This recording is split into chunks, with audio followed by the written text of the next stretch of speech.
Hello guys, last షాట్లో చెప్పాను కదా పెళ్లి కూతురు వాళ్ళ కాబోయే అత్తగారికి దెయ్యంలా కనిపించింది అని. వెంటనే ఆవిడ పెళ్లి కూతురు వాళ్ళ అమ్మను పెద్ద పెద్ద కేకలు వేసి పిలిచారు అంట. వదిన గారు, ఏంటండి ఇది?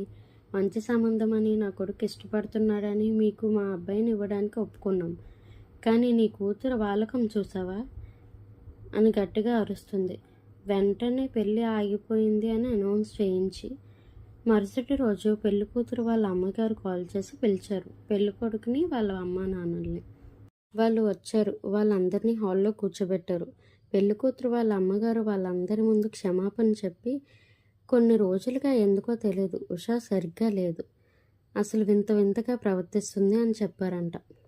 తర్వాత ఉషా వాళ్ళ అమ్మగారు రోహిత్ దగ్గరికి వెళ్ళి, ఉషాకి నువ్వంటే చాలా ఇష్టం బాబు, ఎప్పుడూ తప్పుగా అనుకోవద్దు, కానీ నువ్వు కాల్ చేస్తేనే నీ మొహం చూస్తేనే విసుక్కుంటుంది, ఎందుకో ఏం జరిగిందో నాకేం తెలియట్లేదు, మీ ఇద్దరి మధ్య ఏమైనా గొడవ జరిగిందా, కొన్ని రోజులుగా డిస్టర్బ్గా ఉంటుంది.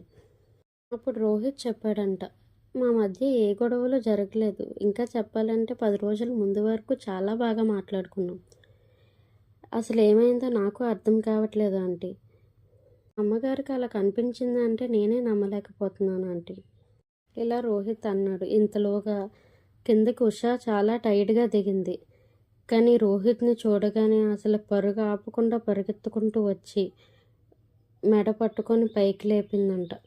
అందరూ ఆపడానికి ట్రై చేశారు, కానీ చాలా కోపంగా ఏదో పగతో ఉన్నట్లు చేస్తుందంట. అసలు నిజంగానే ఉషాకి రోహిత్కి ఏమైనా గొడవలు ఉన్నాయా? నెక్స్ట్ వీడియోలో పోస్ట్ చేస్తాను. ఈలోగా ఐషుని చూస్తూ ఉండండి. ఐషు కష్టానికి కొంచెం మోటివేషన్ ఇవ్వచ్చు కదా. ఐషు వాళ్ళకి ఫ్యామిలీ అయిపోండి. ఐషుని సబ్స్క్రైబ్ చేసుకోవచ్చు కదా ప్లీజ్.